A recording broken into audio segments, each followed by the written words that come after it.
Bueno, gente, discúlpenme un poquito la hora. Hoy vamos a seguir conversando sobre arquitectura de software. Vamos a seguir hablando sobre estilos arquitectónicos. La clase pasada un poco dijimos en qué tópico nos íbamos a centrar. Hicimos algunas definiciones de qué era un estilo arquitectónico en general. Vimos que esto era algo que podíamos ver de forma muy abstracta y muy general en muchos campos de aplicación, en ingeniería, por ejemplo. Definimos quizás formalmente el concepto de estilo arquitectónico para nosotros en ingeniería de software y hablamos un poco de su utilidad y de la importancia. ¿Okay? Y empezamos de alguna forma a describir un poco los distintos estilos arquitectónicos que podíamos ir encontrando, ¿no? Comentamos que, bueno, que realmente esto era algo que se prestaba a la discusión, ¿no? Es algo que hay que tomar un estilo arquitectónico y hay que poder plantear ventajas que tiene un estilo sobre otro, contextos en los que aplica, desventajas, etc. ¿Okay? Aquí no hay nada escrito realmente. Y definimos de alguna forma algunos parámetros que nos permitían hacer preguntas y nos permitían pensar en términos de ventajas y desventajas. ¿Okay? Y dijimos que, bueno, que muchos de estos parámetros inclusive estaban muy relacionados con requisitos no funcionales, ¿no? Y un poco la arquitectura de software nos ayuda a eso, a satisfacer o a no lograr satisfacer, dependiendo de que tan bien o tan mal lo hagamos, requisitos no funcionales, ¿no? Entonces comenzamos a hablar de los distintos estilos arquitectónicos. Hablamos del monolítico, por ejemplo, la arquitectura monolítica, que era que todo el sistema estaba en un solo bloque. ¿Okay? Hablamos sobre, por ejemplo, el estilo arquitectónico del pizarrón, y aquí nos detuvimos un rato largo. Conversamos de que, bueno, esto era una estrategia de alguna forma de comunicación entre distintos bloques de una aplicación. ¿Okay? Entonces evaluamos quizás ventajas y desventajas. Comenzamos a conversar quizás del estilo arquitectónico también cliente-servidor. Bien, y entonces de nuevo conversamos quizás sobre las ventajas y desventajas, sobre la ventaja de tener un cliente liviano donde la lógica de la aplicación está en el cliente, sobre tener un cliente pesado donde la lógica de la aplicación está en el servidor. De ahí brincamos un poco a la arquitectura web, de alguna forma, que no es más que una particularización del estilo cliente-servidor. Y estuvimos discutiendo un poco cómo funcionaba esto en el caso de páginas estáticas, y en el caso de páginas dinámicas, ¿no? Y dijimos, ustedes quizás ya deberían tener un poco ese feeling, que esto es la base sobre lo que está fundado prácticamente todas las aplicaciones web hoy en día. O sea, el que maneja este estilo arquitectónico y el que tiene los conocimientos básicos aquí de cómo funciona todo esto, desarrollar aplicaciones web después es, bueno, tecnología, PHP, HTML, toda esa tontería. Es bueno hacerlo de esta manera, por cierto. O sea, es bueno entender un poquito esto y después desarrollar web. No tratar de aprender un poquito de HTML y un poquito de PHP sin entender esto y desarrollar web. Hay mucha gente que lo hace de esa manera, ¿no? Y bueno, básicamente quedamos aquí. ¿Okay? Entonces, siguiendo con el curso, vamos a comentar otro estilo arquitectónico, conversar sobre este. Y este es básicamente un estilo que se llama tuberías y filtros. ¿Bien? Y es un estilo que se utiliza mucho, sobre todo cuando se tiene información y se tiene toda una especie de línea o de cadena de montaje, si lo pueden ver desde ese punto de vista, que procesa y transforma la información. ¿Okay? Es un estilo que la gente, por ejemplo, en electrónica maneja muy bien. ¿Okay? Ellos tienen una señal y empiezan a pasar la señal por filtros y transforman esa señal en otra señal, que a su vez la pasan por otro filtro y así sucesivamente. Si hay alguien aquí de control, quizás está mucho más familiarizado con esa idea y con esa visión, ¿no? Pero bueno, el principio es que uno tiene cierto flujo de información, en este caso es un flujo de entrada, que lo podemos tener aquí, y uno a esa información la pasa por un filtro, le aplica cierta transformación y genera otro flujo de información de salida. En este caso ese flujo de salida no tiene por qué ser único, estoy generando una información por aquí y una información por aquí abajo. ¿Okay? Esa información de salida uno la puede procesar, la puede pasar por otro filtro, ¿okay? Y eso genera otra información de salida. Y puedo tener filtros que a lo mejor dependen de dos entradas, no de una, de dos o más entradas, ¿okay? Y procesan esas dos entradas, las combinan, hacen algo con eso y generan otra información adicional que a su vez es procesada por otro filtro y genera una salida o un resultado. ¿Sí me sigue? Lo interesante de esto, un poco, es que si se ponen a pensar, los filtros son cosas independientes en principio. ¿Sí me siguen? O sea, el filtro 3 sabe que él necesita como entrada cierto tipo de información y que él va a generar como salida cierto tipo de información. ¿Quién le va a dar al filtro 3 la información de entrada? No sé. En este caso particular es el filtro 1. Pero no necesariamente tiene que ser el filtro 1, puede ser cualquier otro filtro. ¿Quiénes han usado aquí una cosa que se llama Simulink? La gente de control quizás lo maneja más. Bueno, Simulink, por ejemplo, es básicamente una aplicación de MATLAB donde uno, qué sé yo, por ejemplo, tiene una entrada y uno agarra y uno define gráficamente con una herramienta gráfica un bloque y ese bloque uno dice que es un integrador. ¿Ok? Y eso genera potencialmente una salida. Entonces uno luego tiene, no sé, tiene un bloque que es un sumador, restador, y entonces esa salida uno, qué sé yo, la realimenta aquí y entonces este bloque suma esta entrada y le resta esta entrada y genera esta señal y así sucesivamente. ¿Se dan cuenta? Entonces es el mismo principio, si lo piensan. Son bloques independientes que hacen algo con las señales que entran y generan ciertas señales de salida. ¿Okay? Ya van a ver un poco utilidades quizás prácticas, ¿no? Imagínense que ustedes están procesando, esto podría ser un ejemplo, no sé si realmente hay alguna empresa que lo haga de esta manera, en un procesamiento por lotes ustedes están procesando la nómina de una empresa. Entonces, ¿ustedes qué tienen aquí en la entrada? Por ejemplo, tienen una lista de empleados y sueldos básicos. ¿Ok? Básicamente. Entonces, con esos empleados y esos sueldos bases, a lo mejor ustedes pueden pasar esa lista por un filtro que genera una lista de empleados, sueldos base, más bonos. ¿Me siguen la idea? O sea, en base a esos sueldos base y a ciertas reglas que tiene el filtro, ¿ok? Ese filtro añade a la lista, genera una lista que tiene ahora los bonos, las bonificaciones. ¿Okay? Luego ustedes agarran y pasan eso, por ejemplo, por un filtro que calcula, ojo, ¿no? El dibujito quizás no me ayuda para hacer algo coherente en cuanto a las reglas de negocio, ¿no? Pero imagínense que calcula la cesta ticket. Entonces le añade a la lista de empleados, para cada empleado, el monto a pagar de cesta ticket. ¿Ok? Y a lo mejor hay otro filtro que calcula el impuesto que se le tiene que deducir al empleado de su sueldo. Entonces este filtro genera el impuesto deducido, ¿ok? Y este genera la cesta ticket. Y de nuevo, a lo mejor este filtro combina el empleado con el impuesto ya deducido más el empleado con la cesta ticket y calcula una bonificación de rendimiento. ¿Me siguen la idea? ¿Ok? Si el día de mañana la fórmula para calcular el impuesto cambia, ¿qué tengo que modificar? Filtro 3, ¿se dan cuenta? Si el día de mañana viene el gobierno y me dice la fórmula para calcular tal impuesto sigue siendo la misma, pero ahora vamos a añadir un nuevo impuesto que lo calculas de esta manera, ¿qué tengo que hacer? Puedo tocar filtro 3 y añadir allí mismo los dos impuestos, ¿se dan cuenta? Pero también podría, ¿por qué no?, escribir un nuevo filtro, filtro 3.1, y ponerlo aquí entre filtro 3 y filtro 4.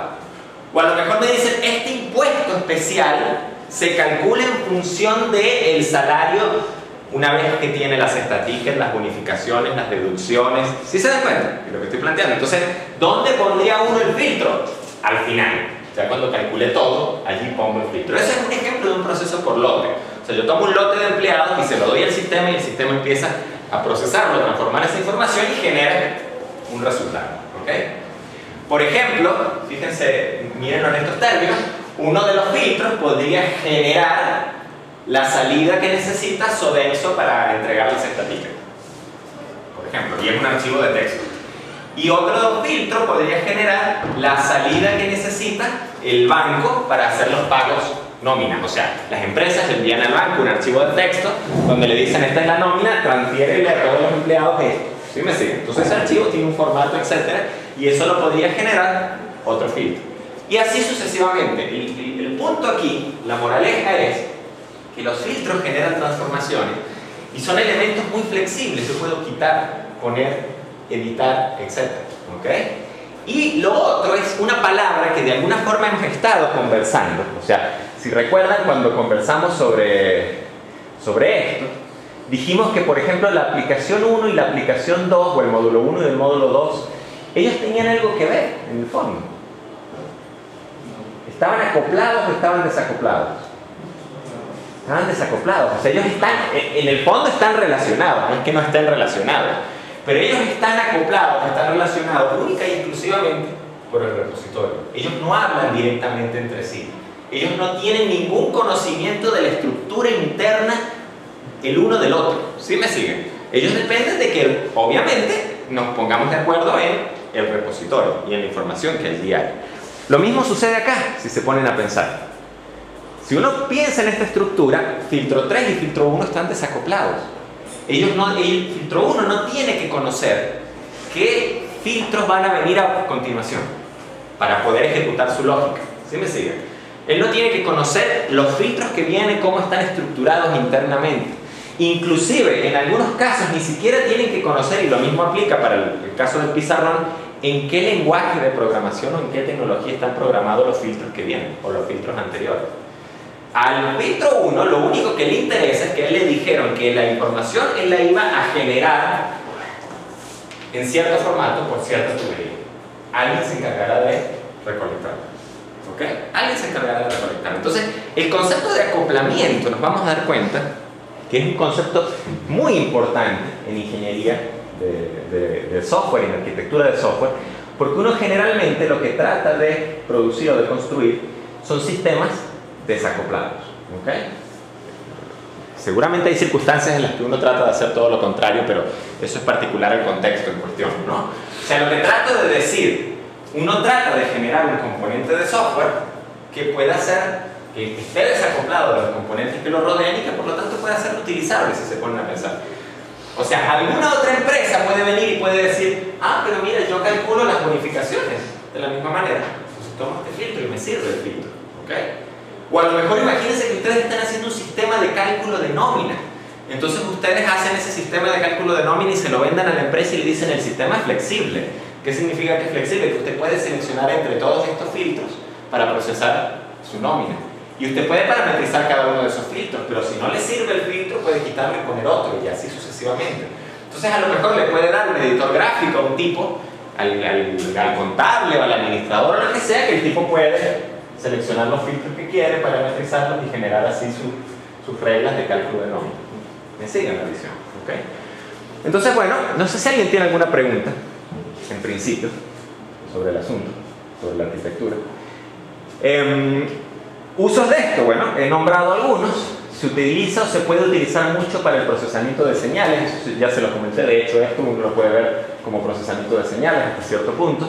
Se puede utilizar mucho para el procesamiento y se usa para el procesamiento de imágenes, porque uno básicamente cuando hace procesamiento de imágenes lo que hace es que le pasa a las imágenes filtros, ¿ok? Uno agarra y uno dice, bueno, tengo, no sé, este JPG y quiero, no sé, ahora no se me ocurre ningún ejemplo particular, pero entonces podemos pasar un filtro que transforma la imagen a blanco y negro y después le paso un filtro que realza los contornos, ¿sí me sigue? Y después le paso un filtro que refina esos contornos y entonces los hace más delgados pero más nítidos. Entonces voy pasando la imagen por toda una serie de filtros hasta generar un resultado deseado. Y esos filtros son cosas independientes, o sea, yo puedo utilizar el filtro que transforma imagen a blanco y negro para cualquier otro proceso que esté tratando de desarrollar. Alguien agarró y programó el filtro tiene como entrada una imagen, como salida genera una imagen blanco y negro, ¿ok? Y entonces ese lo voy a conectar a lo mejor con un filtro siguiente, y estos son, o sea, esto es un software de visualización que lo que es un poquito viejo, que lo que le permite a uno es definir esos filtros. O si uno tiene un set de datos, que imagínense que no sé, se pasó 6 meses con un termómetro midiendo la temperatura de cierto punto en el mar. Estoy diciendo algún disparate, me sigue la idea, es un software de visualización científica. Después de esos 6 meses, quizás capturando más información, uno genera un archivo de texto, un archivo que tiene, digamos así, la data. Y yo quiero visualizar esa data.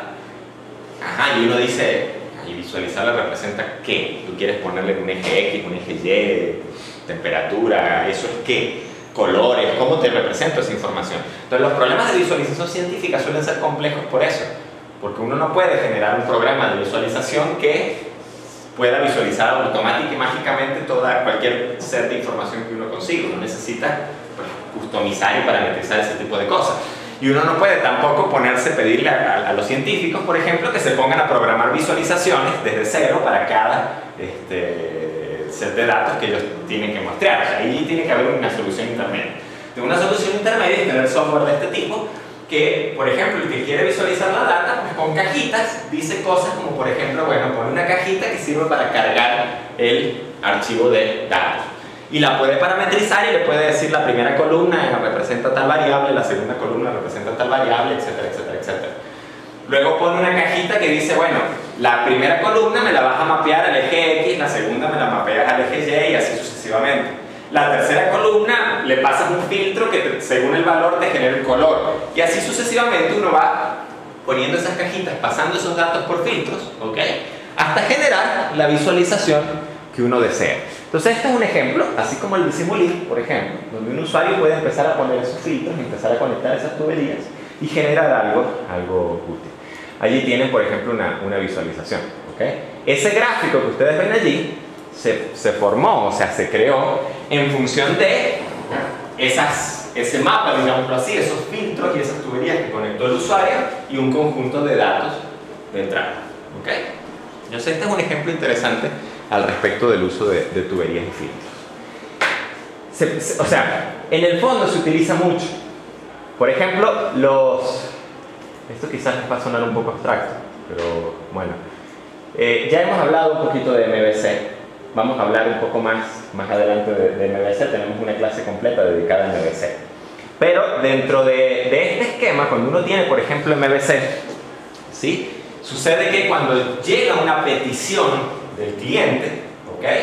Y esa petición tiene que ser procesada por un motor de PHP o por Java o lo que sea. En general uno monta aquí un framework de modelo vista controlador también.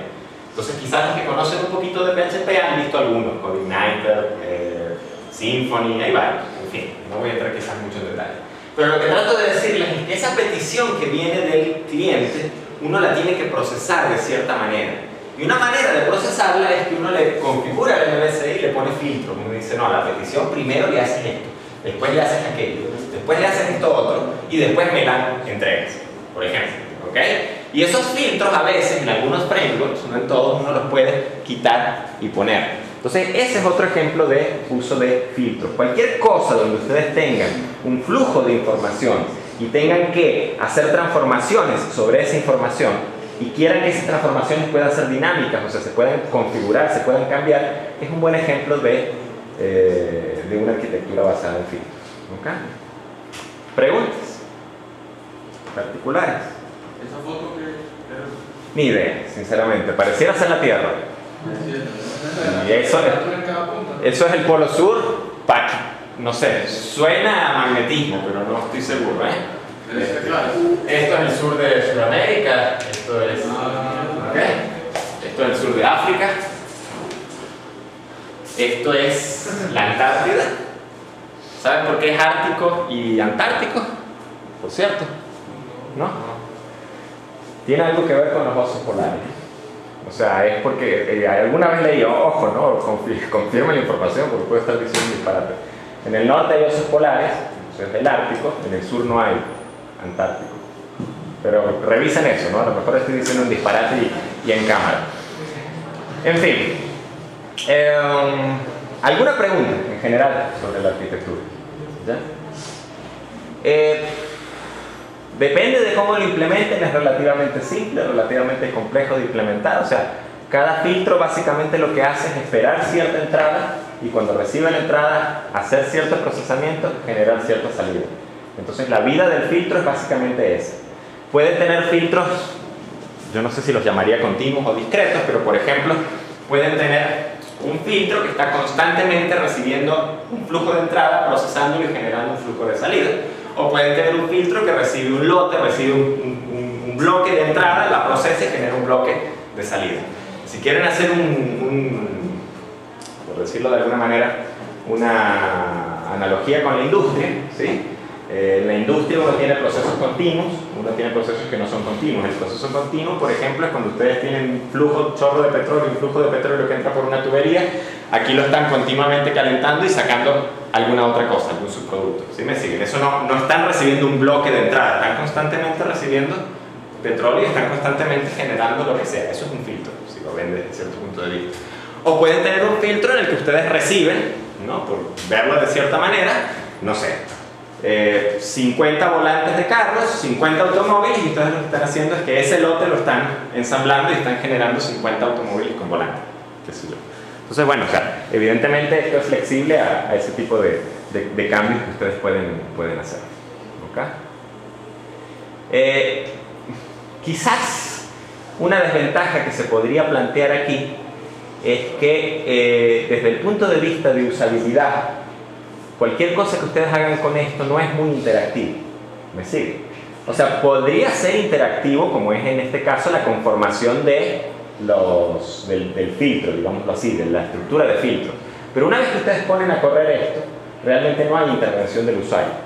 ¿Me siguen lo que trato de decir? O sea, simplemente lanzaron la información de entrada, la información se está procesando por los distintos filtros y están generando información de salida. Allí el usuario quizás ya no interviene en ese momento, en el momento de la ejecución o del procesamiento. ¿Okay? No sé si alguien quiere hacer algún comentario en este sentido sobre esto. A mí realmente no se me ocurre en verdad mucho más que sacarle. Entonces, bueno, si nadie tiene comentarios, podemos pasar a la arquitectura por capas. Esta es verdaderamente importante. Y mucho software que conocemos hoy en día está basado hasta cierto punto, en buena medida, en arquitecturas basadas por capas. ¿Okay? Ustedes inclusive están escribiendo en sus proyectos algo de arquitectura basada por capas, están usando algo de arquitectura basada por capas y quizás no lo saben todavía. Fíjense en qué consiste esto. Esto consiste en que uno tiene una capa, y cuando hablo de una capa me refiero a un bloque, algo que provee cierta funcionalidad, digamos así, y me brinda esa funcionalidad y me brinda cierta interfaz, o sea, cierta forma. El concepto de interfaz ya debería estar claro a estas alturas, cierta forma con la que yo me comunico con ese bloque. ¿Okay? Entonces, ¿qué sucede? Ese bloque, bueno, hace ciertas cosas y me provee cierta interfaz, pero yo encima de ese bloque puedo montar otra capa, y esa otra capa es otro bloque que utiliza los servicios que provee el bloque de abajo. ¿Okay? Y le presta servicios a un bloque superior. Y luego tengo otro de arriba que utiliza los servicios del bloque anterior y presta servicios a un bloque superior, y así sucesivamente voy poniendo una capa sobre otra. Por ejemplo, ¿cuál será la utilidad de esto? ¿Qué ventajas o qué desventajas creen que puedo tener aquí?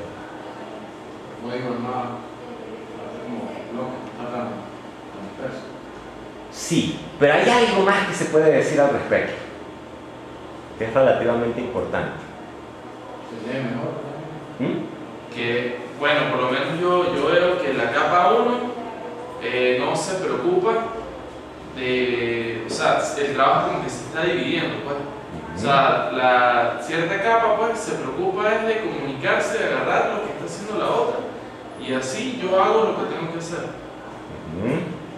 Por ahí va la cosa también, pero hay un detallito que se puede decir ahí al respecto. Fíjense en algo, miren. El kernel de Linux, por ejemplo, tiene una capa abajo que les permite manejar archivos. Esa capa es de muy bajo nivel y es horrible de utilizar. Y ojo, estoy diciendo algo, ¿no? Yo no es que sea un experto en el kernel de Linux, pero imagínense eso, ¿no? Tiene toda una cantidad de funciones muy poderosas en conjunto, porque uno puede controlar, tiene un grano muy fino de control sobre lo que se puede hacer allí abajo, ¿ok? Pero meterse con esa gran cantidad de funciones y hacer que todo eso combinado funcione bien es duro. Hay que ser realmente un programador muy bueno, que tiene conocimientos de hardware, de sistema operativo, etc. La gran mayoría de los programadores no llegan a ese punto. Así, la gran mayoría de los programadores lo que quieren es abrir un archivo, leer cualquier tontería del archivo y hacer cualquier cosa con ese archivo y hacer realmente el trabajo que tienen que hacer, no pasarse una semana tratando de... ¿Sí me siguen lo que trato de decir? Entonces, ¿qué hace uno? Uno tiene esta capa aquí abajo fantástica que maneja todo ese nivel de complejidad, ¿ok? Y lo que sucede, lo que hace uno es que monta encima una capa que simplifica de alguna forma todo eso, que te da, a lo mejor para tú abrir un archivo utilizando esta capa, tienes que invocar 10 funciones. Y ojo, a lo mejor estoy diciendo un disparate desde el punto de vista de lo que es el manejo de archivos, ¿ok? Sin embargo, en la capa de arriba, tú puedes abrir un archivo invocando una sola función: abrir archivo.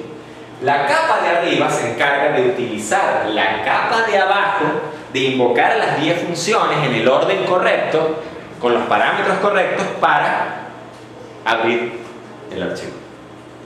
¿Sí me sigue? O sea, básicamente cada capa puede añadir un nivel de abstracción. Yo puedo tener una capa muy compleja abajo y a medida que voy montando capas encima, voy simplificándole al que usa las capas superiores ese nivel de complejidad. Esa es una de las razones, ¿okay? A lo mejor yo quiero aislar a los tipos que utilizan las capas superiores de todo el poder que tiene esto, ¿okay? O a lo mejor yo quiero añadir funcionalidad extra. O sea, imagínense que en la capa inferior está el manejo plano de archivos. ¿Qué quiere decir? Que el tipo que tiene acceso a los métodos de la capa inferior puede abrir, cerrar, eliminar, borrar, destruir, cambiar, etc. cualquier archivo en el sistema. Entonces, ¿qué sucede? Alguien viene y dice: oh no, pero aquí tenemos que añadir el concepto de seguridad, porque yo no puedo permitir que cualquiera me haga esos cambios en los archivos. Entonces, ¿qué hago? Añado una capa superior y esa capa tiene el único objetivo de esa capa es chequear la seguridad. ¿Okay? Entonces, esa capa utiliza los elementos o las interfaces de la capa inferior, que puede hacer cualquier cosa con los archivos, para hacer las operaciones una vez que ha determinado que la operación que se desea hacer es segura, está permitida. El usuario o quien quiera que lo esté intentando tiene permisos. ¿Sí me sigue la idea? Uno puede utilizar capas para añadir funcionalidad utilizando o reutilizando componentes o cosas de las capas inferiores.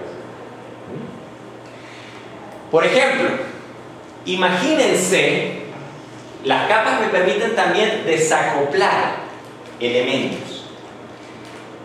Se los pongo en estos términos. A la capa 1 le interesa lo que sea que esté utilizando la capa 2 para lograr los objetivos. No. Exacto. Uno de los principios de la arquitectura por capas es que yo, la capa 1, no debería invocar funcionalidad de la capa 3 o de las capas inferiores directamente. Todo se tiene que hacer siempre a través de la capa inmediatamente inferior. Entonces, si uno mantiene ese criterio y esa regla, a la capa 1 realmente le importa un bledo lo que ocurra o cómo está implementada la capa 3. Entonces, eso desacopla de alguna forma las capas. O sea, eso me permite decir, bueno, la capa 1 solo está acoplada con la capa 2. Yo puedo perfectamente quitar lo que sea que tengo en la capa 3, poner otra implementación, reacomodar a lo mejor la capa 2 sí la voy a tener que tocar, ¿se dan cuenta? Porque la capa 2 estaba utilizando la implementación vieja de la capa 3, ahora quité la capa 3, puse otra implementación nueva, así que la capa 2 a lo mejor dejó de funcionar. ¿Estamos de acuerdo en eso? ¿Ok? Entonces yo voy a tener que tocar la capa 2 para cambiar, hacer los cambios correspondientes para que vuelva a funcionar con la nueva capa 3. Pero mientras que yo mantenga esa API o esa interfaz hacia arriba, hacia la capa 1, igualita, intocable. ¿Cómo? La capa 2 no se modifica. No, la capa 2 modifica el cómo hace las operaciones. ¿Sí me sigue? Pero hacia arriba, de alguna forma, sigue siendo igual la interfaz. Por lo tanto, la capa 1, para la capa 1 sigue siendo la misma. Es como una forma de proteger el código superior. Es una forma de aislar las funcionalidades, de que tú puedas reemplazar componentes sin afectar a toda la aplicación. Fíjense, uno de los inconvenientes, y vuelve en términos como reusabilidad, ¿se dan cuenta? Mantenibilidad, acoplamiento, etc., empiezan de nuevo a surgir. Si recuerdan la arquitectura monolítica, por ejemplo, ¿cuál es el problema que tiene esto? Todo en una sola clase. En una sola clase, en un solo bloque, no estamos pensando en objetos, pero sí. Si yo cambio una coma aquí, las posibilidades o las probabilidades de que dañe el programa completo son muy altas, ¿se dan cuenta? O de que genere efectos colaterales, porque todo está mezclado en un solo bloque, todo está fuertemente acoplado, todo depende el uno del otro, ¿ok? Un buen ejemplo de eso es un programa de esos que la gente escribe con código espagueti. ¿Nunca han oído ese término? No, ustedes no vivieron en la época del GoTo. Ustedes les enseñan en C++ que existe algo llamado GoTo. Nunca se lo... ¿sí? Nunca lo enseñaron, pero uno sabe que sí. Y alguien les dijo no usar. Okay. ¿Saben por qué no usar? Porque el GoTo genera código en espagueti. O sea, hace flujos de control que van, vienen, suben, bajan y uno al final no termina teniendo ni idea de por dónde va el flujo de control. Okay. Pero lo que trato de decir es que ese programa a lo mejor es un solo bloque monolítico con cosas que van y vienen y ustedes cambian un signo más el nombre de una función, cualquier cosa y hacen un desastre. Bien. Si uno empieza, por ejemplo, a utilizar estrategias de este tipo, ¿ok? Por ejemplo, o uno empieza a utilizar estrategias de este tipo, uno empieza a poner orden en el asunto, uno empieza a desacoplar una cosa de la otra. ¿Bien? Por ejemplo, ustedes podrían ver Echo como una especie de arquitectura por capas, quizás. ¿Ya? ¿Por qué? Porque es una arquitectura que me toma este problema, me pone una especie de capa, ojo, ¿no? Aquí estamos estirando quizás la realidad un poco, me pone una especie de capa entre todo este rollo de petición-respuesta, me pone una capa sobre el HTML, me pone una capa sobre el JavaScript, sobre el XML, sobre todo ese asunto, ¿se dan cuenta? Y me abstrae de todo el rollo del HTML, de la petición-respuesta, del JavaScript, etc. ¡Ojo! Eso no es que esté ocurriendo. Cuando usan Echo, eso está ocurriendo debajo. Ustedes por encima están utilizando la interfaz de Echo para programar a la Echo. Y Echo se encarga debajo de resolver el problema. ¿Me siguen? Ustedes cuando programan con Echo no se preocupan de si el navegador, si esta página se verá bien en tal navegador o en tal otro navegador. Echo se supone que se encarga de probar sus componentes y de probar sus cosas en los distintos navegadores y de asegurarse que eso se vea bien. Les estoy abstrayendo el problema, ¿se dan cuenta? Ustedes están trabajando aquí arriba, en capa 1, a muy alto nivel, interactuando con las interfaces de Echo. Mientras tanto, de la versión 3 de Echo a la versión 4, que todavía no ha salido, yo puedo cambiarles el framework completo por debajo de su izquierda. Mientras les mantenga la misma interfaz, ustedes no van a sufrir los cambios. Pero yo les cambié el framework completo y ahora es otra implementación. Genera otro HTML, la arquitectura es distinta, pero ustedes están blindados porque estaban trabajando con la capa de arriba. ¿Me siguen entonces la visión? Entonces aquí hay términos como por ejemplo, uno puede mantener cada capa independientemente. Yo puedo tener a alguien que se encargue de hacer los cambios de implementación en la capa 2, por ejemplo. Y se supone que esos cambios no deberían afectar a la capa 1, siempre y cuando yo no cambie la interfaz, el contrato. ¿Ok? Eso se llama contrato. A ver, o sea, es el contrato que define cómo la capa 1 interactúa con la capa 2. Y ese contrato no son solo los nombres de las funciones, si nos vamos a programación. O sea, no es solo decir que tengo una función que devuelve vacío, que se llama foo y que recibe un entero x. ¿Okay? Ese contrato es decir que además de tener esa función hace tal cosa. ¿Cómo lo hace? Eso no es problema mío, pero lo hace. ¿Ok? Especifico qué es lo que hago. Preguntas hasta aquí. Aquí hay mucho que decir realmente. Si alguien tiene alguna pregunta o algún comentario, este es el momento. Bueno, es una forma en que el impacto de un cambio sobre una capa no altera a las demás capas, o al menos no a todas las demás capas. Entonces es una manera de desacoplar de alguna forma. ¿Okay? Es una manera de incrementar la mantenibilidad, porque yo puedo mantener o puedo cambiar ciertas capas o ciertas partes independientemente del resto del sistema. Es una herramienta muy, muy poderosa. Porque casi todos los sistemas operativos hoy en día están montados sobre él. Y más adelante hay una imagen al respecto. ¿Okay? Por ejemplo, déjenme ver si tengo algo aquí. Este es un clásico. ¿Okay? Esto se llama una arquitectura de 3 capas.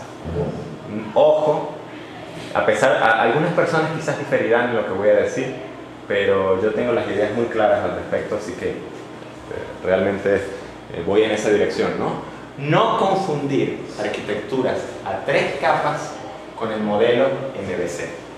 Son 2 cosas distintas. ¿Ok? La arquitectura a 3 capas y el modelo MVC son 2 cosas distintas.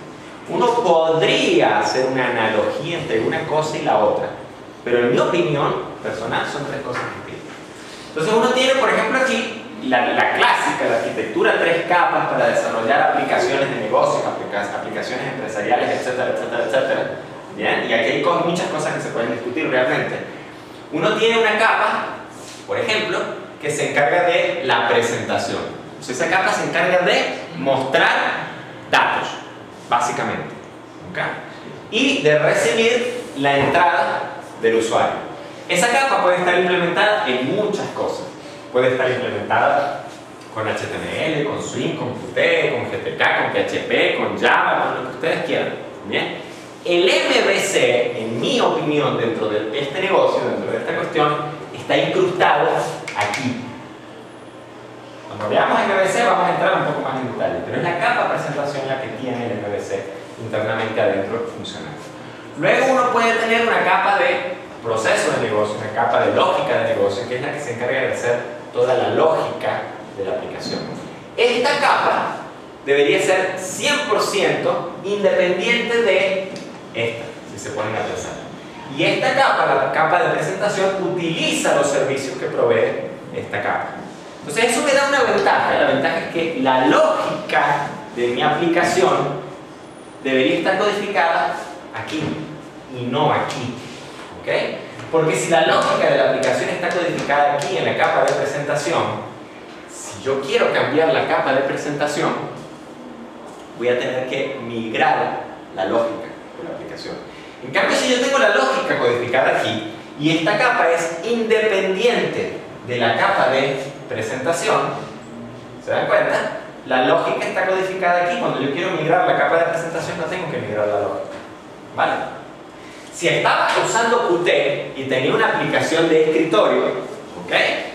Y quiero ahora migrar a una aplicación web, perfectamente yo puedo utilizar la lógica de negocio de la aplicación web, o viceversa. ¿Okay? Y luego, potencialmente, la lógica de negocio, por ejemplo, puede utilizar una capa que es la capa de persistencia. Y la capa de persistencia es la que provee los servicios necesarios para almacenar cosas en este caso en una base de datos, pero puede ser en cualquier otro elemento, cualquier otro esquema de persistencia. ¿Okay? Normalmente es una base de datos. Entonces la capa de persistencia, de nuevo, está desacoplada de la lógica de negocio.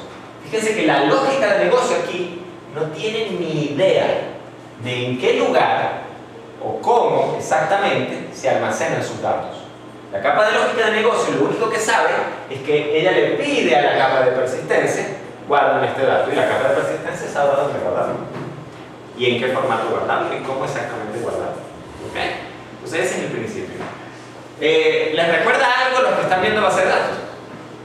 La capa de persistencia. Si lo piensan, eso es Hibernate. Una capa que se coloca entre la aplicación y la base de datos y me aísla la base de datos. Esto tiene ventajas. Por ejemplo, Y volviendo ahora a ingeniería de software, fíjense las ventajas. Yo puedo perfectamente cambiar la base de datos. Olvidándonos que estamos usando Hibernate, yo puedo quitar Oracle y poner Postgres, o quitar Access y poner MySQL, ¿ok?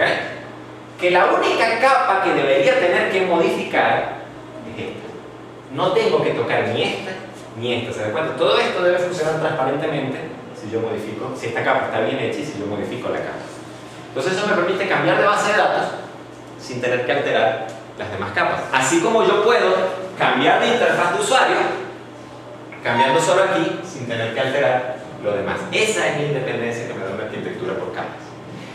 ¡Ojo! Esto no es que las capas tienen que estar conectadas directamente. Yo puedo, aquí es donde uno puede empezar a ver múltiples paradigmas. Yo puedo, por ejemplo, decir que entre la capa de presentación y en la capa de procesos de negocio hay una arquitectura, hay un patrón, hay un esquema, hay un estilo, cliente-servidor. ¿Se dan cuenta? Si yo les digo que no, que están corriendo en la misma aplicación, en el mismo espacio de direcciones, a lo mejor ellas comparten memoria, comparten código, etc. Pero yo puedo decirles, no, es que la capa de presentación, que es una capa web, se comunica con la capa de proceso de negocio por medio de una arquitectura web cliente-servidor. O sea, envía mensajes, se hace procesamiento, regresa mensajes. ¿Vale? Entonces ahí estoy empezando a combinar, tengo una arquitectura por capas donde la comunicación se hace por cliente-servidor. La comunicación que existe entre la capa de persistencia y la base de datos, ¿ok? Generalmente es cliente-servidor. O sea, es la misma estrategia, la misma arquitectura. ¿Preguntas al respecto? Cuando veamos... Ajá. Ventaja que, no sé, porque están vendiendo muy bien la cosa. No, bueno, lo que pasa es que, o sea, una desventaja que es, ok, si vas a hacer una paginita web tonta, hacer esto no tiene sentido. ¿Te das cuenta? Esto sirve cuando vas a hacer grandes aplicaciones. Es un poco lo que la gente de PHP siempre le ha criticado a esto. La gente de PHP ha crecido de no usar arquitectura de software en lo absoluto, hace más o menos unos 8 o 9 años, estimo yo que por ahí van las cosas, me puedo pelar con las fechas. Ellos decían que estas cosas, los MVC, las capas, todo este asunto eso es demasiado complicado. Y en principio tienen razón, porque para la clase de cosas que se hacían en esa época con PHP, hacer un formulario de contactos, ¿se dan cuenta? O sea, ¿qué arquitectura necesito ahí? Realmente. Entonces, aquí hay un peso extra de codificación, de diseño, de etcétera, que hay que asumir, que hay que afrontar y que tiene un costo. Hay que verlo desde ese punto de vista. O sea, esa es una desventaja que puedes ver. Claro, cuando son cosas muy sencillas, es mejor dejarlo. Por supuesto. Más cosas caras. Por supuesto. ¿Ok? O sea, si viene un cliente y te dice, no sé, necesito un sistema para controlar a quién le pongo gasolina en los automóviles, en las bombas de servicio, o sea, caso paro petrolero, por ejemplo, necesitaban racionar la gasolina que tenían, evitar el contrabando, la venta, etc. Y entonces necesito un sistema para hacer eso, y lo necesito ya, no me sirve dentro de un mes. ¿Te das cuenta? No me hagas diseño, requisitos, o sea, eso no tiene sentido. Necesito el problema para ayer. Primero, que es un problema chiquito, uno lo puede resolver muy fácilmente, programando un poco. Segundo, es un software que probablemente tú no vas a mantener en el tiempo. Resuelves el problema y así se queda. Si acaso arreglarás algún bug muy crítico, ¿ok? Entonces te vas a poner a diseñar una arquitectura por capas, a usar un MVC, etc. Vas a lanzar lo primero que se te cruce, que funcione y que haga lo que tiene que hacer. Entonces, desventaja, bueno, evidentemente esa puede ser potencialmente una desventaja. Desventajas, pues evidentemente esto te añade una complejidad en la arquitectura. A lo mejor tienes un sistema embebido que no te aguanta este exceso de complejidad y tienes que irte a una arquitectura más monolítica, ¿vale? En general, para aplicaciones empresariales medianas y grandes, esta suele ser una buena forma de ver y de atacar el problema, en principio. ¿Ok? ¿Alguna otra pregunta?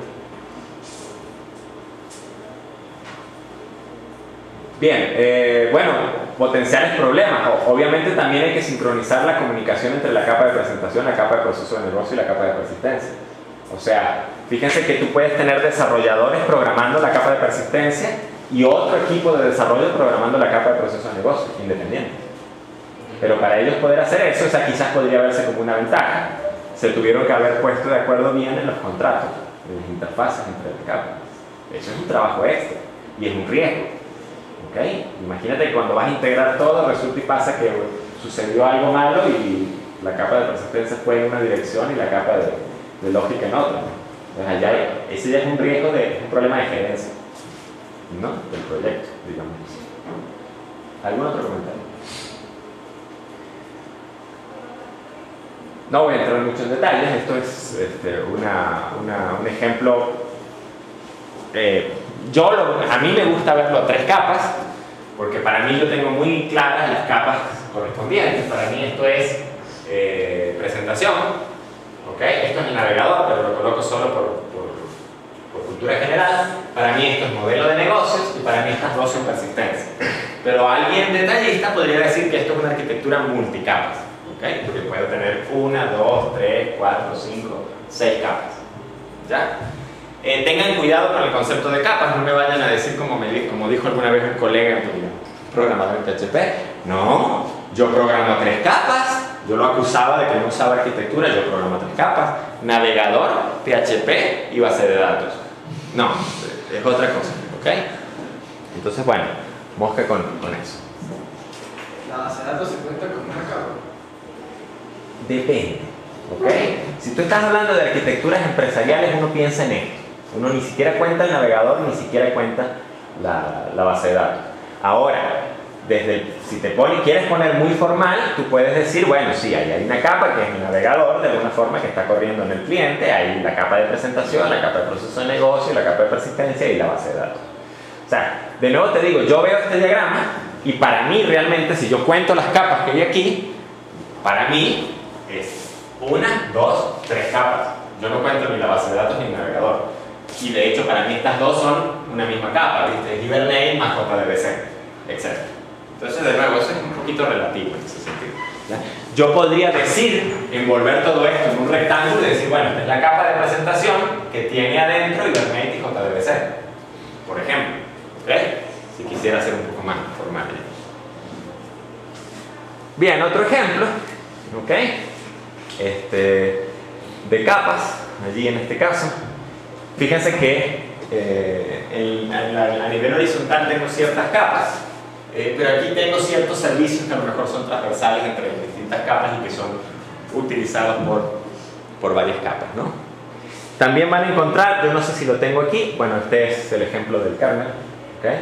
Entonces en el ejemplo del kernel hay ciertas capas, está el núcleo en el centro, luego tenemos un anillo, digámoslo así, o sea, a pesar de que son anillos se puede ver por capas también, que es, digámoslo así, un anillo de drivers que tienen mayores privilegios que otros, y luego tenemos las aplicaciones. Entonces, mientras más hacia el centro estoy, más privilegios o más cosas destructivas puedo o no puedo hacer. Entonces, cada capa se encarga de manejar quizás las restricciones de seguridad correspondientes. Entonces, de nuevo, la arquitectura por capas es muy conocida y en sistemas operativos se usa un poco en esos términos para manejar lo que es la seguridad. Yo puedo poner una capa que maneje la seguridad, o yo puedo establecer para cada capa las cosas que se pueden potencialmente hacer o no en cada capa. Entonces, mientras más hacia el centro te mueves en las capas, más seguridad hay. A veces suele suceder esto, y yo voy a buscar un ejemplo particular de una arquitectura. Déjenme, sé que está aquí en base de datos. A veces suele suceder esto.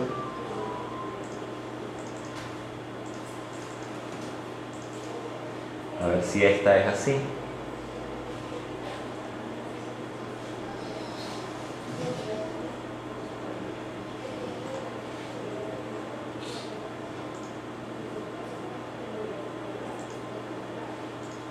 Sí, bueno, no es lo que tenía en mente. Donde, bueno, fíjense aquí, ¿no? O sea, yo no puedo, esta capa que está aquí, noten que en realidad son múltiples capas. O sea, yo puedo decir que la aplicación utiliza ¿ok? El Session Factory utiliza el Session y utiliza el Transaction. Lo puedo plantear de esa manera. Entonces, todo eso forma una especie de capa que está fragmentada en varias cosas. Y puedo decir, bueno, el Session Factory utiliza el Transaction Factory y el Connection Provider para obtener los servicios correspondientes. Y todas en conjunto, no te están especificando cómo exactamente, todas en conjunto están utilizando JNDI, JDBC y JTA. O sea, lo que quiero decir, aquí no está muy claro, no está definido exactamente, bueno, no, el Transaction utiliza JDBC y utiliza JTA, pero no utiliza JNDI. Yo no puedo escribir ese tipo de cosas, acá, en este caso. Simplemente estoy planteando, estoy diciendo, bueno, primero viene la aplicación, después viene una capa que tiene ciertas cosas, ciertos componentes, la aplicación utiliza esos ciertos componentes, y esos ciertos componentes resuelven sus problemas con estos ciertos componentes de abajo, y así sucesivamente, ¿no?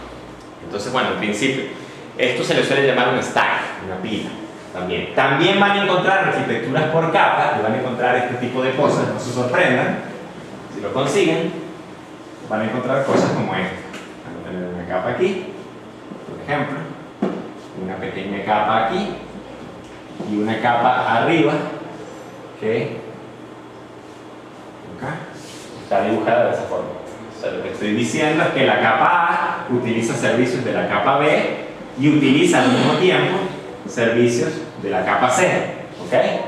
Pero utiliza servicios de la capa B y la capa B utiliza también servicios de la capa C. O sea, aquí estoy violando un poquito aquel precepto que dijimos que no necesariamente es inviolable, fíjense, pero uno trata de mantenerlo, que una capa utiliza solo los servicios de la capa inmediatamente inferior. O sea, se pueden dar casos como este también, ¿no? Y bueno, uno puede tener sus razones de diseño para tomar esa decisión.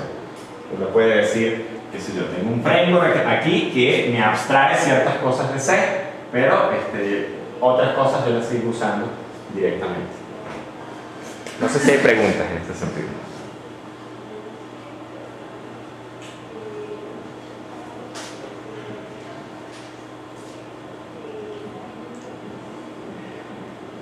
Bien, otra cosa con la que podemos trabajar, o sea, fíjense que si recuerdan un poco lo que dijimos al principio de la clase, ¿ok?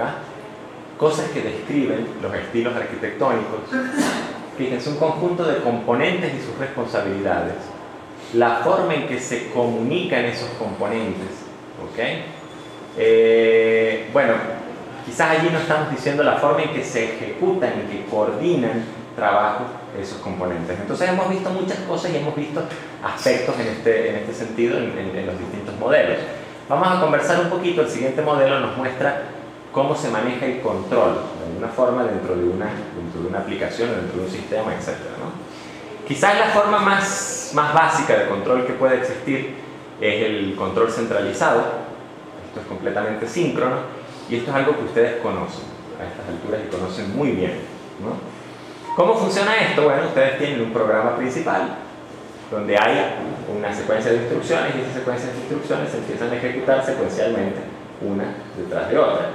Eventualmente se llega a un sitio donde se invoca una rutina, entonces ese programa principal invoca la rutina y se bloquea, entre comillas, o sea, no sigue pasando nada, se entra a ejecutar lo que sea que esté en la rutina y eso se sigue ejecutando y así se van invocando subrutinas y cuando finalmente la última subrutina de esa rutina retorna, el programa principal se sigue ejecutando y así sucesivamente. Eso ustedes lo han hecho. Void, main, void, etcétera, bla, bla, bla, bla. ¿Ok? Entonces, bueno, esa es una estrategia de control, es completamente síncrona. ¿Ok? Síncrona porque no puedo correr al mismo tiempo la rutina 1 y la rutina 2. Tengo que correrlas una detrás de la otra. ¿Ok? Entonces, vamos a avanzar un poquito. Fíjense, por ejemplo, asíncrono, ¿cómo sería? Yo tengo varios procesos corriendo. Los que están viendo sistemas operativos pueden empezar a soñar un poquito con esto. ¿Okay? Tengo varios procesos corriendo. Entonces tengo, por ejemplo, un proceso que se encarga de hacer un poll, encuestar, digámoslo así, a los sensores. Imagínense que estoy en una planta, estoy controlando algo así. Entonces, un proceso que se encarga de encuestar los sensores de temperatura, presión, etc. Y ese proceso está constantemente encuestando eso. Tengo un proceso, por ejemplo, que a lo mejor está pausado o está bloqueado en este momento, que manipula actuadores, abre válvulas, cierra válvulas, etc. ¿Okay? Y tengo un proceso que puede ir haciendo cálculos o procesos que pueden hacer otras cosas, detectar fallas, en fin, ¿no? Múltiples cosas. Y tengo a alguien en algún lugar que está controlando todas esas cosas. O sea, está diciéndole al proceso que está censando información, mira, dame el dato, el proceso me da el dato, y le paso ese dato al proceso que está constantemente haciendo cálculos, obtengo una respuesta y le paso ese dato a los procesos que están actuando, manejando válvulas, etc. O sea, si se ponen a pensar, cada cosa de esas está corriendo independientemente y en simultáneo, y no necesariamente en el mismo computador que las demás. ¿Ok? ¿Quiénes están viendo sistemas operativos aquí? Okay. ¿Ya vieron hilos? Hilos, procesos, etc. Bueno, es el mismo principio. O sea, fíjense que cuando uno le dan hilos, cuando uno empieza a ver eso, uno dice, ah, ok, tengo varios procesos que están corriendo en simultáneo y están haciendo algo en simultáneo.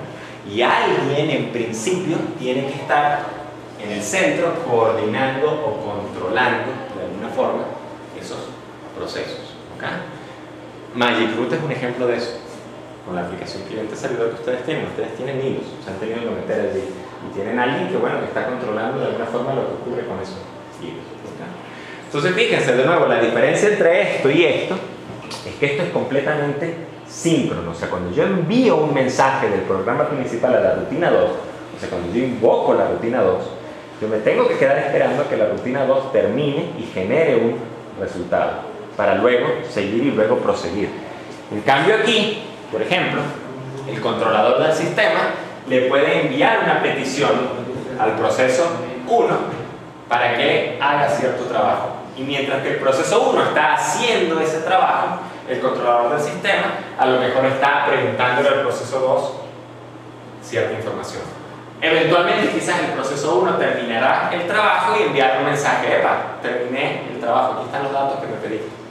O a lo mejor el controlador del sistema tiene que estar cada cierto tiempo preguntándole al proceso 1 cuál es el estado actual. Ventajas y desventajas de estos dos, si los comparamos un poquito, ¿qué se les ocurre?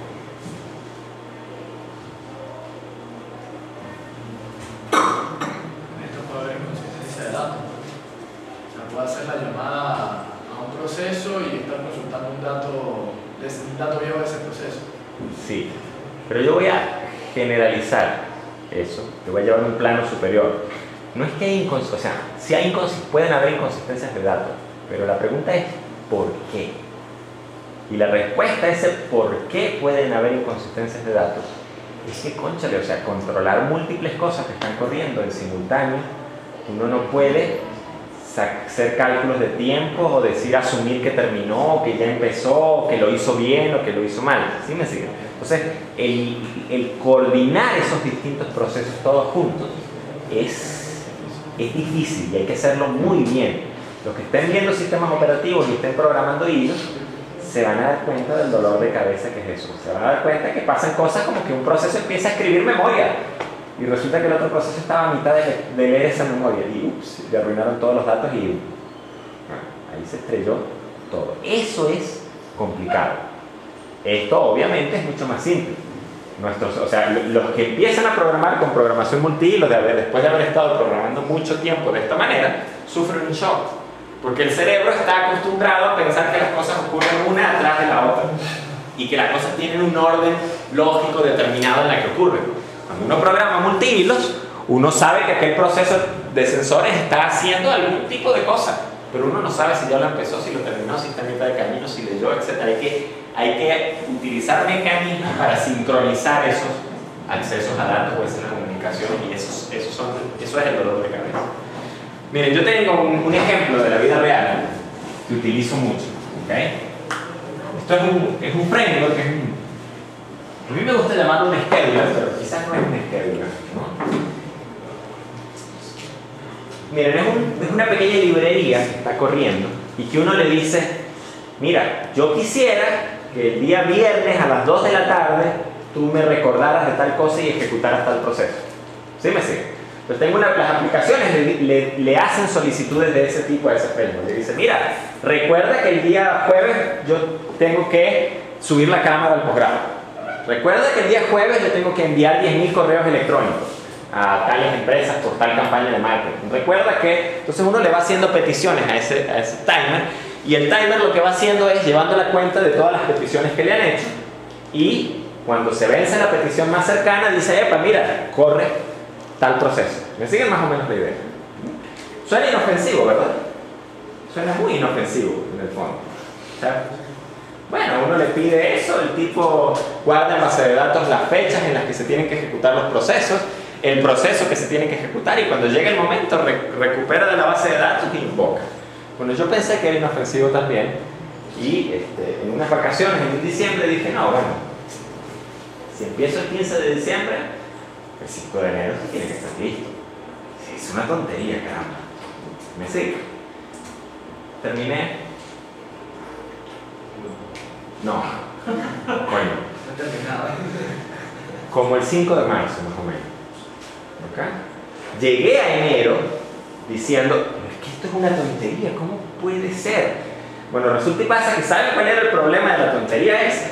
El problema de la tontería esa es que a nivel de arquitectura uno tenía un módulo, ¿okay?, que estaba constantemente corriendo en un hilo, y ese hilo lo que hacía era que tenía una lista de tareas, o una tarea, básicamente, que era la próxima tarea a ejecutarse. Entonces, ¿qué hacía el hilo? El hilo decía, ok, tengo que ejecutarme dentro de, no sé, imagínense un número, a ver, 200.000 milisegundos, porque esa es la tarea más próxima, que está dentro de unos cuantos días, no sé, 200.000 milisegundos. Por lo tanto, yo me quedo dormido 200.000 milisegundos.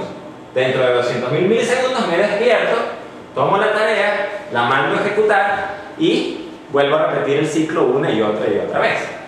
Entonces empiezan los problemas que uno dice, ok, ya va, pero la tarea que mando a ejecutar, ¿la puedo ejecutar en este mismo hilo o tendría que ejecutarla en un hilo distinto? ¿Ustedes qué creen? Fíjense que si yo mando a ejecutar, si a mí me mandaron a ejecutar una tarea hoy a las 10:30 y me mandaron a ejecutar otra tarea hoy a las 10:31, este hilo debería mandar a ejecutar esta, dormirse durante un minuto y un minuto después mandar a ejecutar la otra. ¿Ok? Pero yo les digo, resulta que correr esta tarea toma 20 minutos. ¿Ok? Entonces, si yo mando a ejecutar esta tarea en este mismo hilo, este hilo va a ejecutar la tarea, bla, bla, bla, bla, bla, bla, bla, bla, bla, y va a regresar 20 minutos después, y resulta que se retrasó 19 minutos para ejecutar esta tarea. ¿Sí me sigue? Solución: mandar a ejecutar las tareas en cuestión, cada tarea en su propio hilo. ¿Sí me sigue? Pero hay otro factor que también hay que considerar, y es que este motorcito tiene aquí toda una serie de interfaces para controlarlo. O sea que hay un método añadir tarea, hay un método cancelar tarea, y así hay potencialmente varios métodos que me permiten a mí hacer ese tipo de cosas. Entonces, ¿qué pasa, por ejemplo, si este hilo está durmiendo para una tarea que se debe ejecutar dentro de 200.000 milisegundos y viene alguien y añade una tarea que se tiene que ejecutar en 150.000 milisegundos? Hay que despertarlo, decirle, epa, no, esta ya no es la última tarea, la última ahora es esta, olvídate de esto y vuélvete a dormir. ¿Qué pasa, por ejemplo, si alguien manda a cancelar una tarea? Bueno, si la tarea todavía no está en la lista o en la cola de ejecución, no hay problema, se borra de la base de datos y listo. Pero si está aquí en espera por esa tarea, hay que revivir el hilo y hacer ciertas cosas. ¿Y qué pasa si alguien manda a cancelar la tarea justo cuando se acaba de mandar a ejecutar? Ups. ¿Ok? Entonces, fíjense, algo muy tonto o muy inocente, porque esto que les estoy diciendo no tiene más de 8.000 líneas de código, 9.000 a lo sumo. Eso no es nada. Algo muy tonto y muy inocente, fíjense lo complejo que se puede volver porque tengo procesos asíncronos corriendo independientemente ¿Ok? Aquí hay unas locuras bien interesantes en ese sentido que complican la cosa. Obviamente, o sea, es una excelente idea, es un excelente producto una vez que uno lo resuelve. Pero manejar esa complicación suele ser complejo. Bien, otra manera son, otro esquema son los eventos, los sistemas dirigidos por eventos. ¿Ok? Esto es una estrategia de control también hasta cierto punto, como pueden ver. ¿Cómo funcionan los sistemas dirigidos por eventos? Bueno, son netamente sistemas reactivos. Fíjense, cada subsistema genera eventos según su condición y define qué eventos de otros subsistemas desea atender, ¿no? O sea, básicamente yo tengo un manejador de eventos y yo como subsistema digo, mira, yo quisiera atender a ciertos eventos. Cuando algún otro subsistema genera esos eventos particulares, el manejador de eventos se encarga de que el evento al que se registró este otro subsistema reciba los eventos correspondientes. ¿Les suena conocido? ¿Ya lo han hecho? ¿Les suena eso conocido? ¿Cómo programan la interfaz de usuario ustedes? ¿Ok? O sea, yo tengo algún tipo de subsistema, le hace un botón, un combo, un table, una lista, lo que sea. Tengo alguna clase de manejador de eventos, ¿ok? Y este subsistema, cuando sucede un evento, dice, mira, sucedió tal evento. ¿Quién va a recibir ese evento? A este no le interesa en lo absoluto. Y luego tienen otro subsistema que se registra para recibir ese evento, y cuando sucede el evento, recibe el evento. O sea, ustedes tienen su aplicación, su panel, su lo que sea, que en algún momento dijo ADD Action Listener tal cosa, registró el evento, ¿ok? Para recibir el evento. Entonces, bueno, ese es posiblemente un ejemplito muy básico, de muy bajo nivel, pero uno puede diseñar sistemas alrededor de este paradigma. Uno puede diseñar sistemas en que los subsistemas simplemente se quedan esperando a que suceda algo. Y cuando sucede algo, ¿okay? Ese evento se propaga a lo largo de los distintos subsistemas y los distintos subsistemas actúan acorde. Hasta cierto punto es muy parecido, si lo piensan, al repositorio. Solo que aquí en el repositorio lo que tengo es un repositorio central de información y cada subsistema es responsable de ir al repositorio a buscar datos cada cierto tiempo. Mientras que aquí, cada subsistema simplemente se cuelga del manejador de eventos y se queda esperando a que le lleguen los eventos correspondientes. Obviamente yo puedo usar esto para desacoplar el subsistema 1 del subsistema 2 del subsistema 3, igualito que en el caso del pizarrón. Porque yo puedo decir, bueno, el subsistema 1 responde a ciertos eventos, pero no tiene idea de quién está generando esos eventos. ¿Ok? Lo que sí se tienen que poner de acuerdo, al igual que como en el pizarrón se tienen que poner de acuerdo en las estructuras de datos, se tienen que poner de acuerdo en cuáles van a ser esos eventos y en qué información o qué datos se van a transmitir junto con esos eventos. ¿Ok? En Java, en lo que ustedes han visto hasta ahora, aquí hay un problema feo de nombres, en realidad, muy feo, y esto es culpa de Java, si me preguntan. ¿Ok? Esto es culpa de Java, porque en Java ustedes tienen los listeners. ¿Sí? O sea, ejemplo tienen el action listener. Y el action listener tiene ciertos métodos. Uno de ellos, el único que tiene en este caso, es el action perform. Entonces, ¿qué ocurre? Esto, de alguna forma, es el contrato. Esta es la definición del evento como tal. O sea, esto es lo que me dice que alguien me va a generar en algún momento un action perform. Tan simple como eso. Luego viene el concepto de cómo transmito información con ese evento. Entonces uno añade un objeto especial aquí, que es el action event, EBT. ¿Sí me sigue? Entonces de alguna manera, y quizás el problema de terminología es que para mí esto es el evento. Y esto es la data o la información del evento. ¿Ok? ¿Alguna pregunta al respecto? Todos ya están claros en cómo usar un action listener, por ejemplo, en Echo o en Swing. Sí, es el mismo principio. Entonces, bueno, o sea, pero ustedes pueden hacer perfectamente la analogía allí, en ese aspecto y en esa área. ¿Preguntas hasta aquí? ¿Sobre esto? Esto se utiliza mucho. Este tipo de estructuras o de arquitectura se suele utilizar muchísimo. Bien. Hasta aquí, de alguna forma, son los estilos arquitectónicos clásicos. Lo que hay de aquí en adelante, bueno, son algunas, no divagaciones, sino algunos estilos arquitectónicos adicionales y algunos comentarios y algunas cuestiones, aspectos adicionales, ¿no?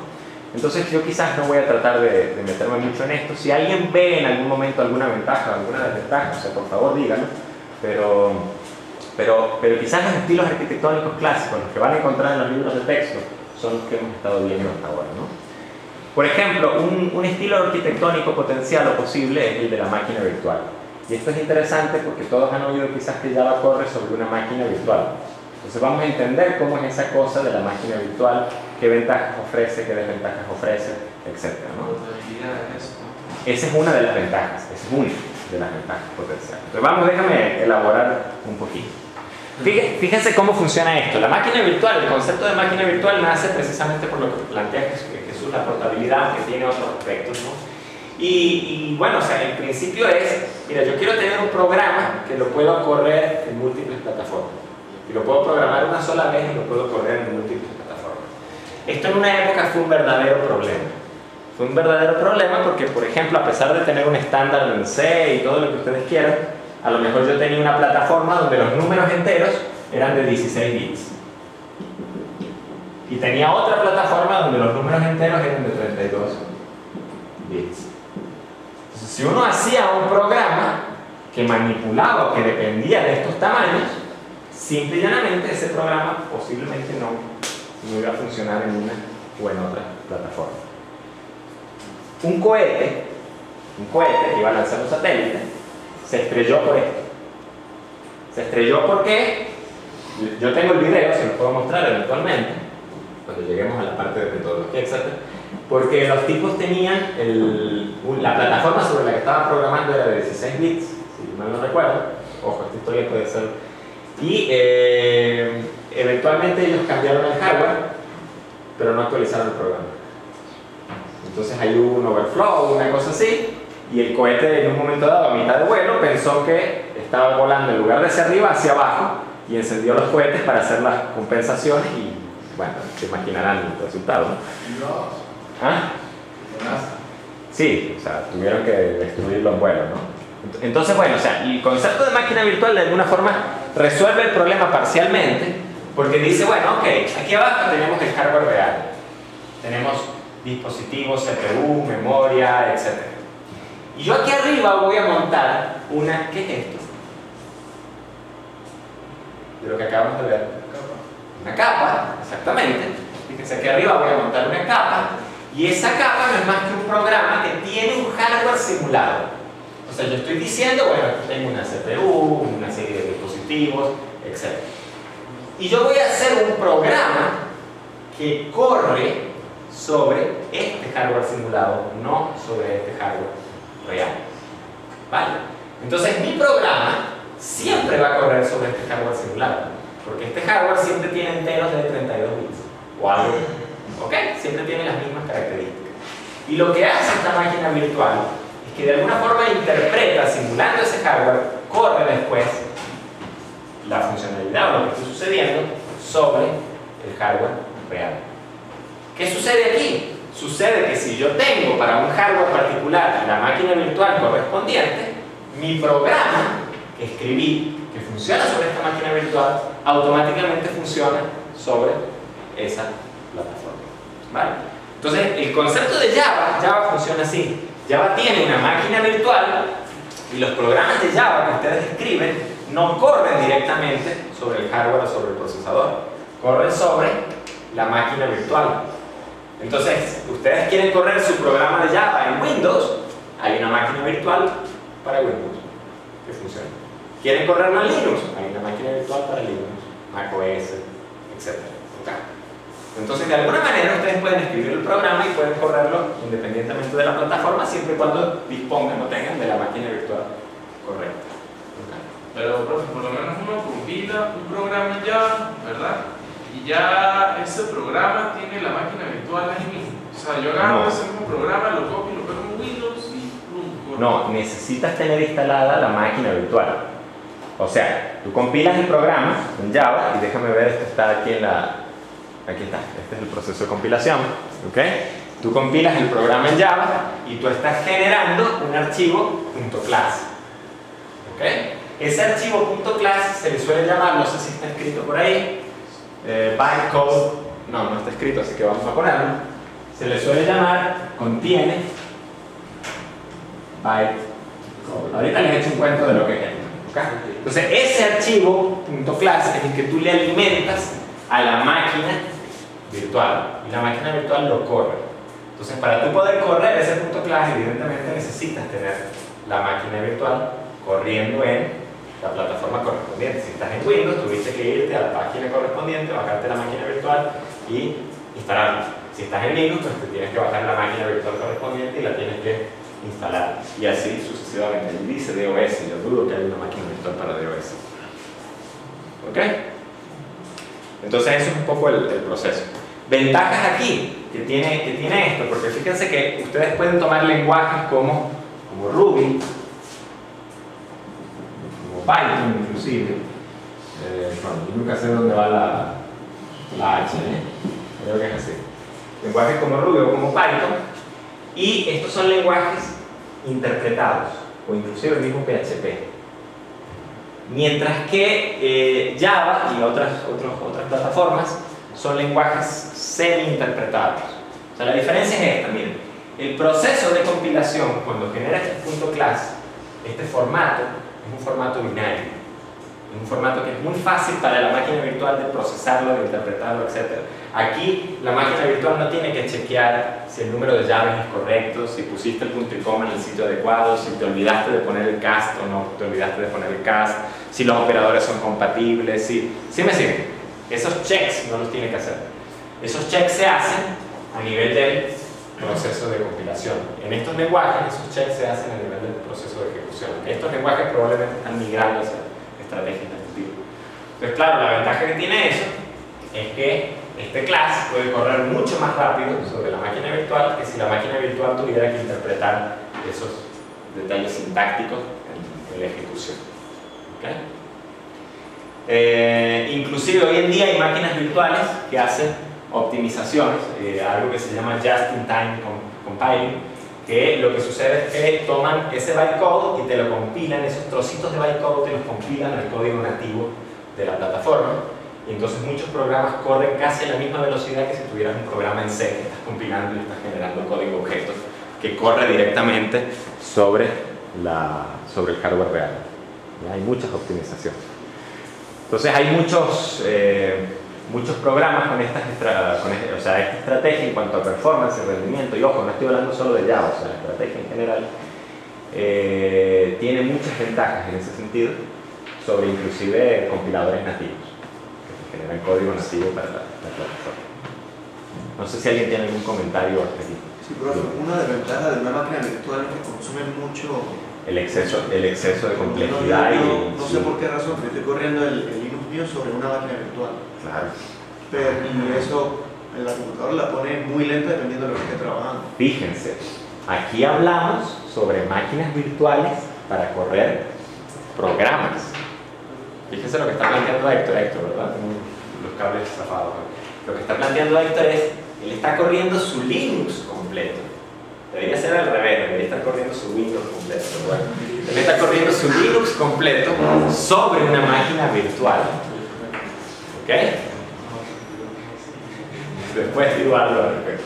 O sea, ¿qué significa? Él tiene su Windows y él instaló una máquina virtual que simula una arquitectura 8080 y x86, ¿ok?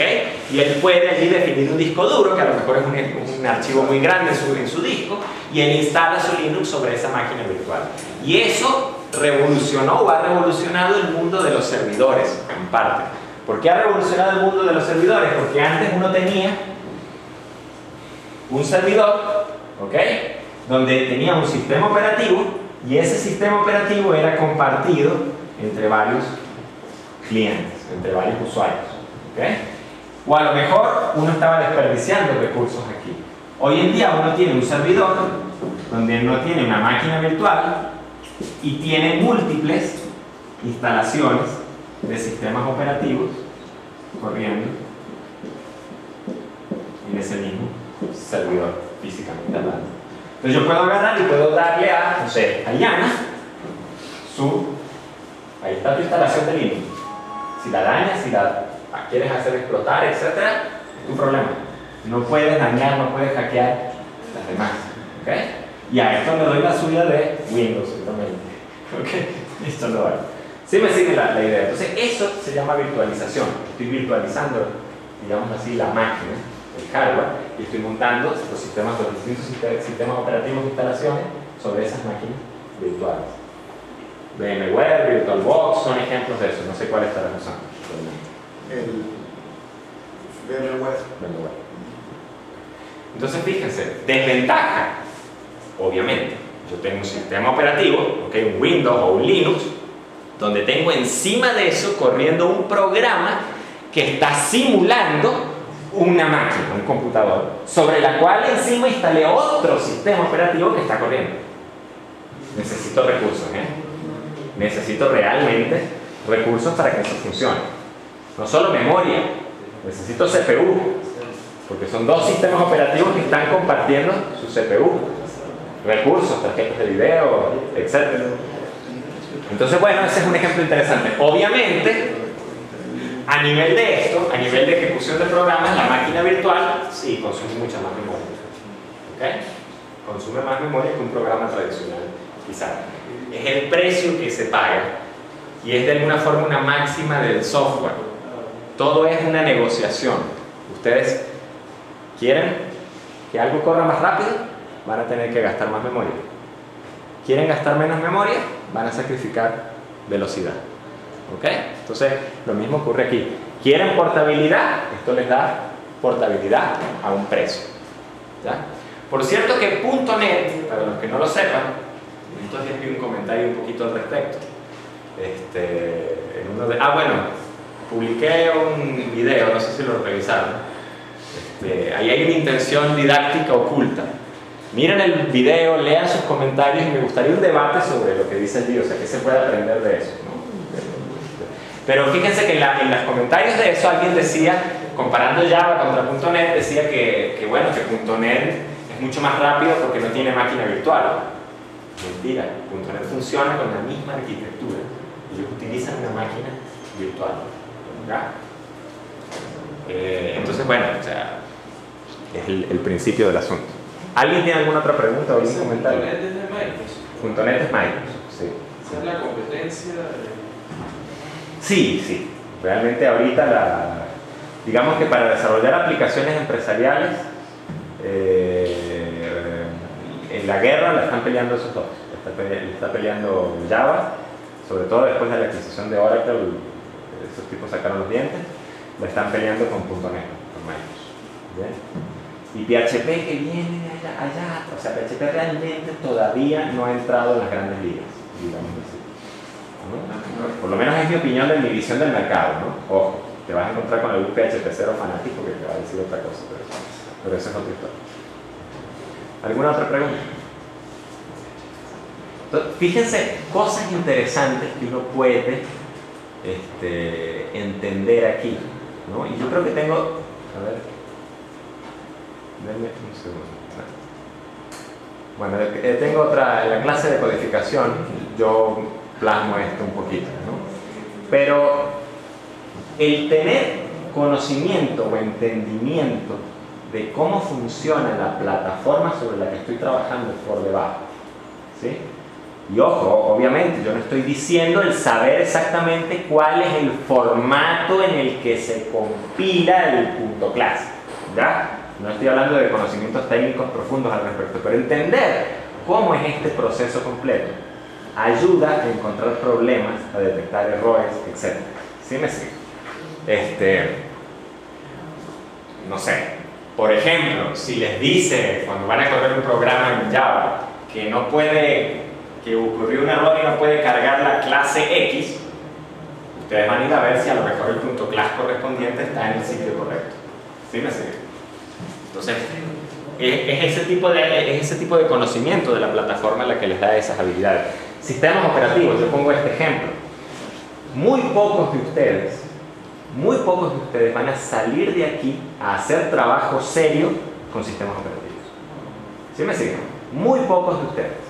Algunos quizás salgan a hacer trabajo en control con sistemas operativos en tiempo real. Algunos, quizás. Algunos, ¿por qué no? Quizás termine desarrollando drivers. ¿Sí me siguen? Pero los que se van a ir por software, potencialmente muchos de ustedes van a terminar desarrollando aplicaciones empresariales y software de este tipo. Entonces uno dice, ¿para qué carrizo entonces me sirven sistemas operativos? ¿Ya? Créanme, sistemas operativos sirve porque cuando uno está frente a un computador y uno entiende cómo funciona esa cosa por debajo, quizás no a detalle, quizás no con la capacidad de desarrollar ese driver o lo que sea, pero uno entiende cómo están funcionando las cosas. Cuando uno ve los errores, la capacidad de tirar flechas, si uno tiene ese entendimiento, y acertar el tiro, crece en función de los conocimientos que uno tiene sobre esos fundamentos ahí abajo. Vale, entonces eso es interesante. Bueno, Java, por ejemplo, tiene varias arquitecturas, inclusive varios sabores. ¿Okay? O sea, uno puede tener, por ejemplo, esta, que es la máquina virtual pura o completa. Entonces uno tiene, por ejemplo, en azulito allí una aplicación en Java, que uno la pone a ejecutar sobre la máquina virtual y la máquina virtual corre directamente sobre el hardware. ¿Okay? Eso es un poco lo que les comentaba en la transparencia anterior. Uno tiene este esquema donde uno tiene una aplicación, ¿okay? En Java, un programa, en bytecode, igual que el anterior, y tiene, aquí yo sé que no se lee, pero esto se llama just in time, se llama JIT. Tiene un just in time compiler que toma los bytecode y compila porciones de ese bytecode a la plataforma nativa y ejecuta nativamente esas porciones de bytecode. Y bueno, definitivamente lo ideal, o sea, una estrategia también sería tener un programa escrito en Java, ¿okay? Que se compila directamente hacia el CPU, como lo que hacemos nosotros con C. Que tenemos un programa escrito en C, compilamos y generamos un código objeto que corre directamente sobre el CPU. Esto se ve poco, pero hay algunos casos de este tipo de cosas, ¿no? Por ejemplo, no sé si lo conocen, el GCJ. ¿Han oído hablar del GCJ? El GCJ es el GCC para Java. ¿Okay? Bueno, él genera código objeto. ¿Okay? A eso todavía le falta mucho. ¿Okay? Y la otra estrategia, que es un poco la que Sun quiso popularizar en su tiempo, es tener un chip que en hardware directamente corre programas en Java. Entonces eso es evidentemente mucho más rápido porque todo está sucediendo en el caso. ¿Bien? No, sí existe, pero muchos teléfonos celulares, etcétera, pero no se usa mucho realmente. O sea, digamos que ¿cuál era el sueño que tenía Sun? El sueño que tenía Sun, la visión, era que en las tarjetas madres, además de tener tu chip, tu procesador Intel, tú tuvieras un coprocesador en Java que corría los programas en Java directamente, pero eso nunca prosperó. ¿Bien? Y fíjense en algo, ¿no? Uno tiene que, para cerrar, déjenme cerramos aquí con esta transparencia. Uno tiene, cuando uno ve una buena arquitectura, uno se quita el sombrero, fíjense, tanto que se ha criticado la máquina virtual de Java, porque ese era el argumento, ¿no? Durante mucho tiempo. A mí este concepto de alguna forma me parece genial. Y sucede esto, miren, la parte que yo les he comentado, que yo les he mostrado es esta. Uno tiene código en Java, que lo compila usando JavaC, el compilador común y corriente, o en Eclipse cuando ustedes compilan en su caso, y eso genera bytecode. Y ese bytecode es algo que se puede correr en Unix, en Linux, en Windows, en Emacs, y además tienen acceso a todo el runtime de Java, a toda la biblioteca de aplicaciones, de librerías que ya tiene Java, y además a todas esas adicionales que la gente ha programado, léase Hibernate, Echo, este tipo de cosas. ¿Me sigue la visión? ¿Ok? Resulta y pasa que últimamente han evolucionado digamos así, por culpa de todas estas cosas, de los lenguajes de scripting, léase Ruby, léase Python, etc. ¿Okay? Han evolucionado una serie de compiladores que compilan código en Ruby, lo llevan a bytecode, corren en cualquier plataforma sobre la máquina virtual y pueden utilizar todo el runtime de Java. ¿Okay? Porque se ponen a pensar, o sea, la máquina virtual como tal, yo la puedo reutilizar. Realmente el lenguaje en el que esté programando no importa. Lo que importa es tener un compilador que te lleve de Python, Jython, se llama Jython precisamente porque Java, ¿ok? Que te lleve de Python a bytecode, que genere bytecode. Y como en el fondo todo el runtime de Java y todas las librerías adicionales es bytecode y se puede ejecutar en la misma máquina virtual, entonces se reutiliza la máquina virtual. Y han surgido un montón de lenguajes experimentales, Scala, Clojure, que la misma gente de Java, muchos han dicho, sí, ok, puede que la definición del lenguaje de Java esté un poco anticuada. Vamos a tratar de generar el lenguaje de la siguiente generación. Scala, estoy trabajando un poquito en él, es particularmente interesante.